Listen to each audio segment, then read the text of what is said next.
Hello बच्चों, let's read the question. Question says let delta equal to determinant of a plus d, a plus 2d, a plus d, a plus 2d, a plus 3d, a plus d. Then यहाँ पे delta किसको depend on A, delta depend on B, delta is independent of A and D and delta equal to 0. यहाँ पे ये जो del है बच्चों, ये डिटर्मिनेंट को रिप्रेजेंट कर रहा है और इसको सिंप्लीफाई करने पे हमें ये बताना है कि ये ए से इंडिपेंडेंट होगा डी से, या ए और डी दोनों से, या फिर इसकी जो वैल्यू ऑफ डिटर्मिनेंट है वो 0 आएगी. ये हमें बताना है. सॉल्व करते हैं इस क्वेश्चन को. इस क्वेश्चन को सॉल्व करने के लिए देखिए हम क्या करेंगे. यहाँ पर कुछ ऑपरेशन अप्लाई करेंगे. तो सबसे पहले हम क्या करते हैं, यहाँ पे जो इसको अगर हम ऑब्जर्व करें तो ये हमारे पास क्या है, R1 है. इस वाली रो को हम क्या बोलेंगे, R2. और ये रो हमारे पास क्या है, R3. तो हम ऑपरेशन अप्लाई करेंगे यहाँ पर. R2 में क्या ऑपरेशन अप्लाई करेंगे, R2 minus R1, R2 minus R1, ठीक है. और R3 में अप्लाई करेंगे हम यहाँ पे R3 माइनस R1, ठीक है. तो देखते हैं इसको अप्लाई करने के बाद हमारे पास क्या रिजल्ट आता है. तो यहाँ से देखिए क्या हो जाएगा, delta equal to R2 minus R1 करेंगे तो A प्लस डी में से A को सेपरेट कर रहे हैं. तो यहाँ से रिमेनिंग कितना बचेगा, A से कैंसिल हो जाएगा, है ना. फर्स्ट रो में कोई चेंज नहीं कर रहे हैं तो वो तो एज इट इज रहेगी. A प्लस डी और A प्लस 3D वो एज इट इज रहेगी.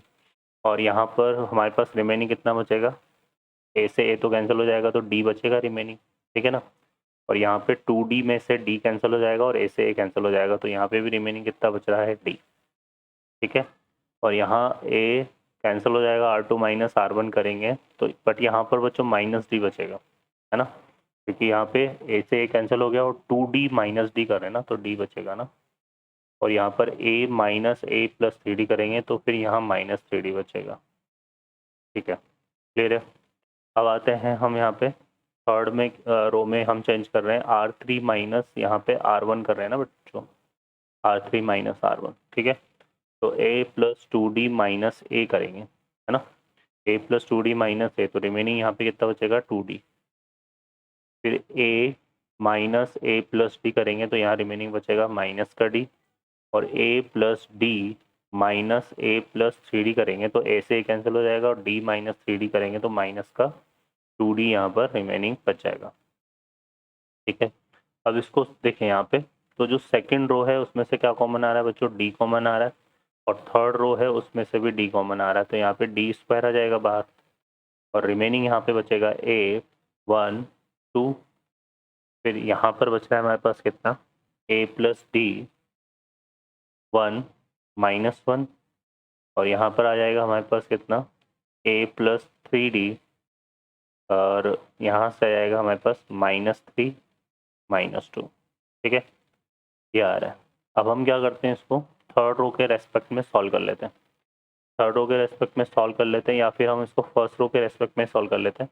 तो ये आ जाएगा डी स्क्वायर, ठीक है. यहाँ से क्या था हमारे पास, डेल इक्वल टू आ जाएगा डी स्क्वायर. यहाँ पर देखो डी स्क्वायर का इंटू डी स्क्वायर इंटू फिर ए इंटू.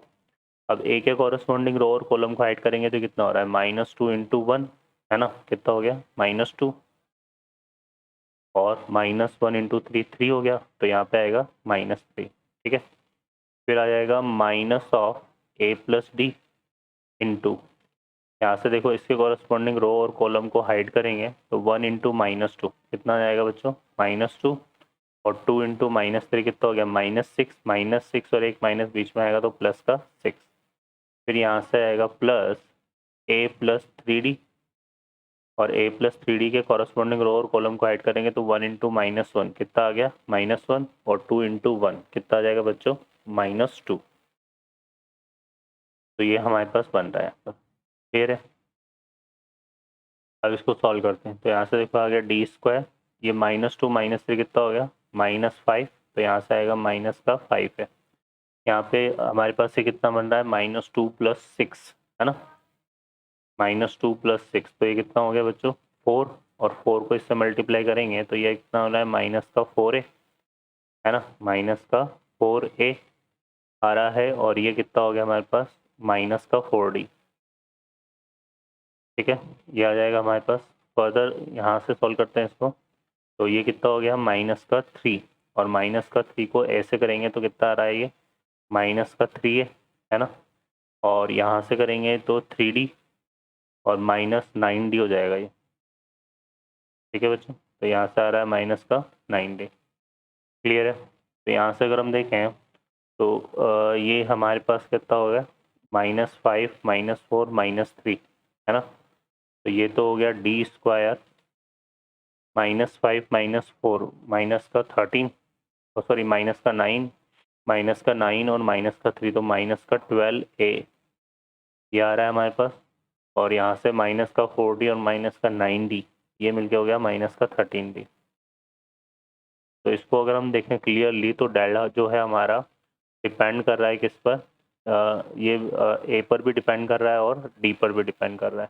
ठीक है ना, तो इसका मतलब यहाँ पे हम जो है करेक्ट आंसर हमारा ए भी होगा और बी भी होगा, दोनों पर ये डिपेंड कर रहा है। ओके बच्चों, I hope you understand well, best of luck, thank you.